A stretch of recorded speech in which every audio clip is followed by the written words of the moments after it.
পৌরসভা এলাকার মধ্যে কাঁচা রাস্তা, রাস্তার পাশে নেই নিকাশি নালা, ফলে অল্প বৃষ্টি হলে জল জমে যায় রাস্তায়। চরম দুর্ভোগে পড়েন এলাকার সাধারণ মানুষ।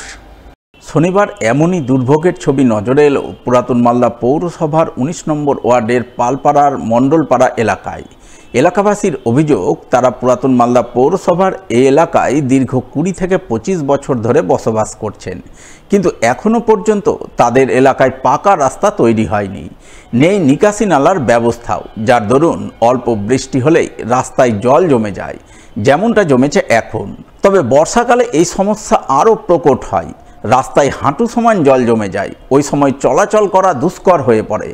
তারা এই সমস্যার কথা বহুবার পৌরসভা থেকে শুরু করে স্থানীয় কাউন্সিলরকে জানিয়েছেন, কিন্তু কোনো লাভ হয়নি, শুধু আশ্বাস মিলেছে। বর্ষা আসলে তো খুব সমস্যা হয়, আমরা হাঁটতে পারি না রাস্তা দিয়ে। আমরা রাস্তাটা ভালো করার জন্য বলছি, ওয়ার্ডের মধ্যে এরকম রাস্তা খুঁজে পাওয়া যাবে না। আমরা 25 বছর থেকে এইভাবে কষ্ট করে বাস করি। একবারে হাঁটাই যায় না, এমনি তো অল্প বৃষ্টি পড়ে, তাই তো একবারে গোটা রাস্তা একবারে কাদা হয়ে যায়, জল জমে থাকে, বাচ্চারা স্কুল যাবে যেতে পারে না জলের জন্য। আমরা চাচ্ছি রাস্তাটা যাতে হয়, রাস্তাটা হলে আমাদের ভালো হতো। এই বিষয়ে 19 নম্বর ওয়ার্ডের তৃণমূল কাউন্সিলর বিশ্বজিৎ হালদারকে ধরা হলে তিনি বলেন, এই ওয়ার্ডটি দীর্ঘদিন যাবৎ বিজেপির দখলে ছিল। বিজেপি এলাকায় কোনো উন্নয়ন করেনি। তিনি কাউন্সিলর হওয়ার পর ওয়ার্ডে অনেক রাস্তাঘাট তৈরি করেছেন, এই রাস্তাটিও আগামী দিনে তৈরি করবেন।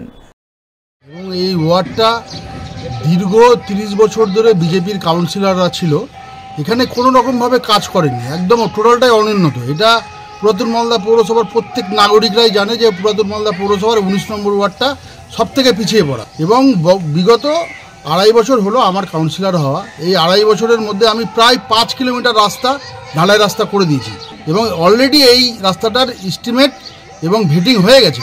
আমরা আগামী যে টেন্ডারটা হবে সেই টেন্ডারে এই রাস্তাটা দিয়ে আমরা এই কাজটা অবিলম্বে করে দেবো। বর্ষার আগে আমরা এই কাজটা করে দেওয়ার চেষ্টা করছি। আমি চেয়ারম্যানের কাছে দরবার করেছি, অতি শীঘ্রই এই রাস্তার কাজের মাধ্যমে এলাকার সমস্যা সমাধান আমরা করব।